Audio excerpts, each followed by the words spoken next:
प्रकृति ने विसर्जन का एक मार्ग बनाया है, लेकिन मनुष्य ने मर्यादाओं की चादर ओढ़कर उसे कैद कर लिया है। तुम जिसे साधारण सी बात समझते हो वह तुम्हारे भीतर एक ज्वालामुखी को जन्म दे रही है।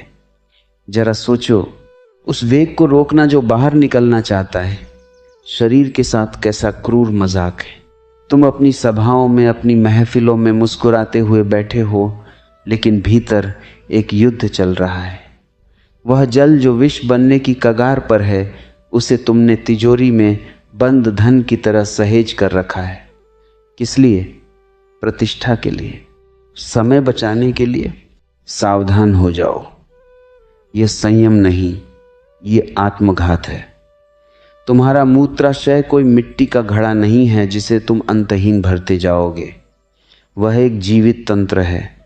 जब तुम उसे उसकी क्षमता से अधिक खींचते हो तो तुम केवल पानी नहीं रोक रहे, तुम अपने अस्तित्व की लय को तोड़ रहे हो।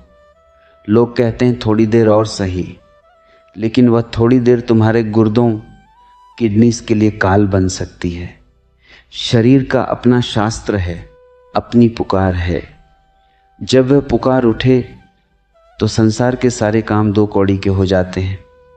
तुम किसी सम्राट से मिल रहे हो या खुदा से, अगर भीतर का वेग चरम पर है तो सबसे पहले उस वेग को सम्मान दो, क्योंकि अगर तुम इस साधारण से प्राकृतिक कृत्य को भी सम्मान नहीं दे सकते तो तुम जीवन के गहरे रहस्यों को क्या खाक समझोगे।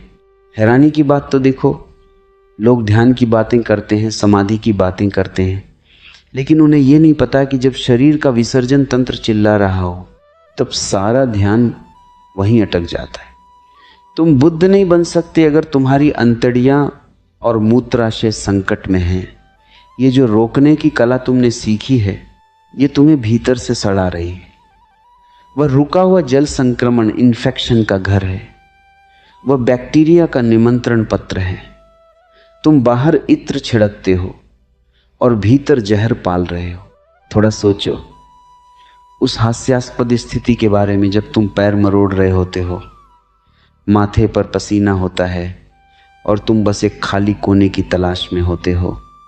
उस वक्त तुम्हारी सारी विद्वत्ता, तुम्हारा सारा अहंकार कहाँ चला जाता है। उस एक पल में तुम सिर्फ एक हार्ड मांस का पुतला होते हो जो अपनी ही प्रकृति के आगे विवश है। तो इस विवशता को उत्सव बनाओ, इसे रोको मत। जैसे बादलों से वर्षा का गिरना अनिवार्य है, वैसे ही शरीर के मल का बाहर जाना अनिवार्य है। जो लोग इसे मैनेज करने की कोशिश करते हैं वे असल में अपनी उम्र घटा रहे हैं। भीतर का दबाव केवल शारीरिक नहीं होता, वह मानसिक तनाव भी पैदा करता है। एक बार उसे मुक्त करो, फिर देखो मन कैसा शांत होता है। जैसे कोई बोझ उतर गया हो। वह जो राहत का एहसास है वही वास्तविक शांति की पहली सीढ़ी है। इसलिए जब भी वो घड़ी आए, झिझक को कूड़दान में डालो और प्रकृति के आदेश का पालन करो। वरना याद रखना, जो आज रुक रहा है वह कल तुम्हें रोक देगा। शरीर से मित्रता करो, उससे शत्रुता महंगी पड़ेगी। तुम जिसे शिष्टाचार कहते हो, अस्तित्व उसे दमन कहता है। समाज ने तुम्हें सिखाया है कि अपनी सहज प्रवृत्तियों को दबाना ही सभ्यता है, लेकिन याद रखना, प्रकृति कभी किसी का कर्ज नहीं रखती, वह सूद समेत वापस लेती है। जब वह द्वार खटखटा रही हो और तुम उसे अनसुना कर रहे हो तो तुम अपनी ही नसों में बारूद भर रहे हो। वह रुका हुआ जल जो शांत दिख रहा है, असल में तुम्हारे भीतर एक दलदल बना रहा है। तुम्हारे अंगों के बीच जो महीन तालमेल है वह इस एक हट के कारण बिखरने लगता है। मनुष्य की विडंबना देखो, वह पूरे ब्रह्मांड को नियंत्रित करना चाहता है, ग्रहों की चाल समझना चाहता है, लेकिन अपने ही शरीर के एक छोटे से वेग को समझने में विफल है। तुम व्यस्त हो किस काम में? ऐसे काम में जो तुम्हें स्वस्थ भी न रख सके। तुम सभा में बैठे हो और भीतर बेचैनी का समंदर हिलोरें ले रहा है। उस क्षण तुम वहां होकर भी नहीं होते।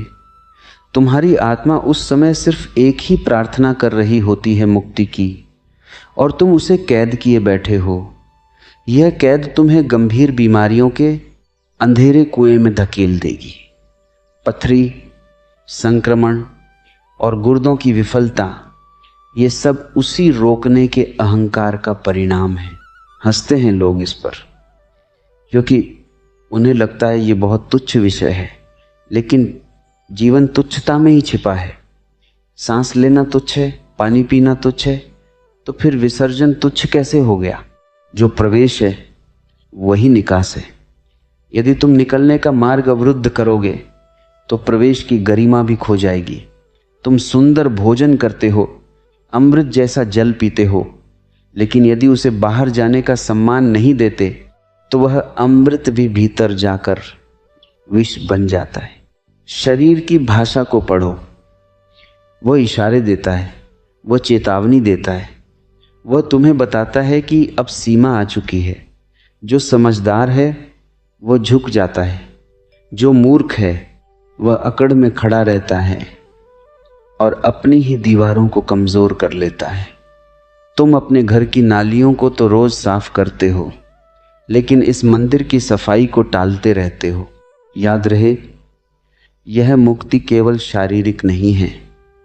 जब तुम उस दबाव को छोड़ते हो तो केवल शरीर हल्का नहीं होता, तुम्हारा चित्त भी एक अज्ञात प्रसन्नता से भर जाता है। वह जो क्षणिक शून्य घटित होता है विसर्जन के ठीक बाद, वह ध्यान की एक झलक है। उस राहत को महसूस करो, उसे दबाकर अपनी दिव्यता को खंडित मत करो। भागो मत, छिपो मत। जब पुकार आए तो बस बह जाओ। प्रकृति के प्रवाह में बहना ही जीवन है, उसे रोकना केवल मृत्यु का निमंत्रण है। अपनी सहजता को मत खो, क्योंकि जो सहज है वही सत्य के निकट है। तुम इस खेल को समझो। यह केवल जल का बाहर आना नहीं है, यह एक गहरे विसर्जन की प्रक्रिया है। जब तुम उस दबाव को थामते हो तो तुम केवल अंगों को कष्ट नहीं दे रहे, बल्कि तुम अपने अहंकार को शरीर की सहजता के ऊपर थोप रहे हो।